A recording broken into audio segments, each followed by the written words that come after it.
Uh, Call me ESC Excellency, Honorable Chance Survivor, aka Honorable Dr. Banios, Voice of the Voiceless. So, one job mukene ma take a platform mukene, ma berka bio contents mukene is social media. Ogwaka wono ogwo kwa padano. Ogwo wono kwa padano. Kuberichane ma lowne.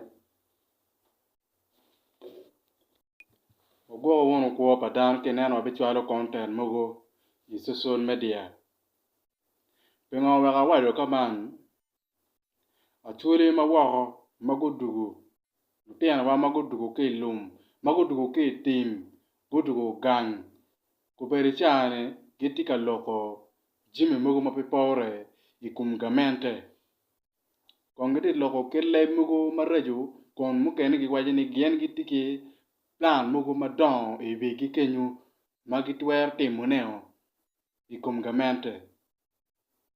Ci an macharo de banyo setiting segwan ana lego umer anoni ni nyo wan jo mukene ma watike platform account macha mukene watiu kwere buy video kone TikTok kone YouTube kone Facebook ogo wono kwa pa jo mukene.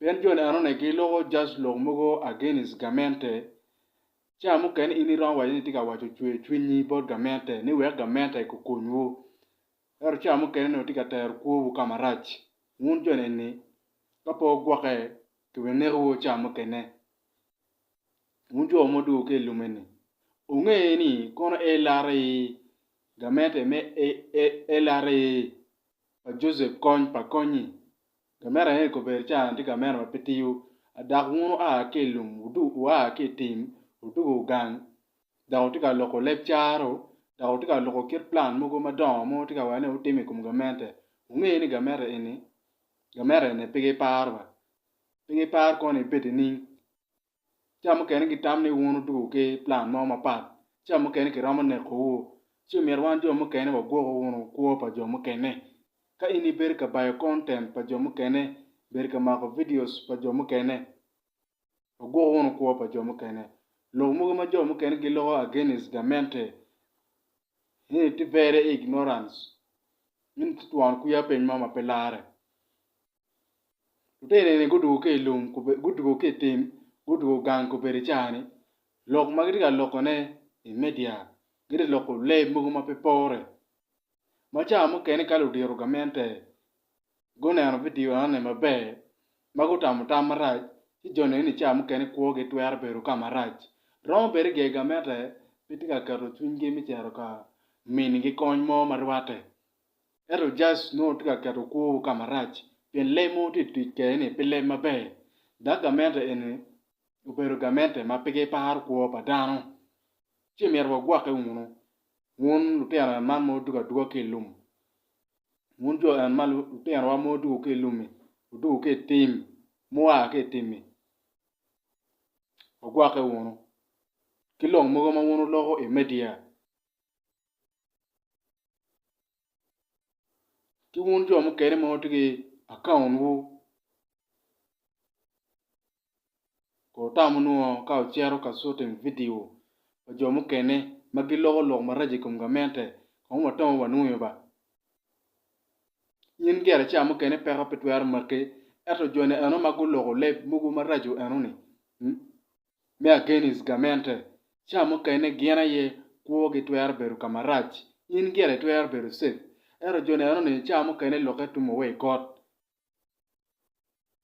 en jo magu duga ke timene jone ni tie ma wang ti mate hari dai kumge rara ngo magu duga kwere magu ke tim gamente tika kweto ne era wono mete ke shooting video mugo ma tika mako jel videos ge tika bayo ne in media kilo mugo ma perwate umera ibi boro joni pego ba utera mugo du ke lumi obe ko bet mot lok mo mer wono lok against gamente peke kon beron Joseph kon beron kira wono lok ni kony ko ber chan ki dor lo kume wey kot ICC court me wilo. Just wait ka kora ana kora. Ka wunu dugu bed mot. Umak beru dong. Ka mere ne pige par dano. Ana tika par wo par wun machal luo mo dugu wako. Udugu no gaun lokeo. Ngom bene. Uno bene piti set kita choni. Jimne we no lokeo. Environment mamua wendo lokeo. Dung nen chalo desert. Beru we pilo paluo. Mano pego mate no dan. Chi we uketo wo pa jomu kene. Un jomu kene mo tiki platform mugo chalo account. Un jomu mo tiki account. Mauti kwere YouTube, TikTok, Facebook. Chamu kene ka ichar ka shooting video pa jomu kene. Ke tami nuo ngat anum. Point ma ngat anum tika loki. Point ini mo bo bolo en ipego. Unyo kede po bo bolo en ipego. Yin gere la mak videos pero ni pe ero en matiga loke en matiga loko chwe nyini tiga loko le maraje ikum gamente ni en no ko ne ti se gamenta ene pege par dan ba man la penya boru ogo ko pa jomo kene wun achuli umien wa nyolo megi wa nyoma wa mo dugu mo a ke tim udugu i Uganda ipajo we lep mi charo we lep me miyo chamu kene ter kuri kama rach wanu mo beru ke chamu ni kaman niena mo bene luba bene bikato chie ikumwa wan machalo luo chi bene pe bikoko chan ben luo ena yere unte giena yere unte kaka mo maru gilo chan mina mario ilogo Uganda chi mana Mrs. mana tam na chweli wo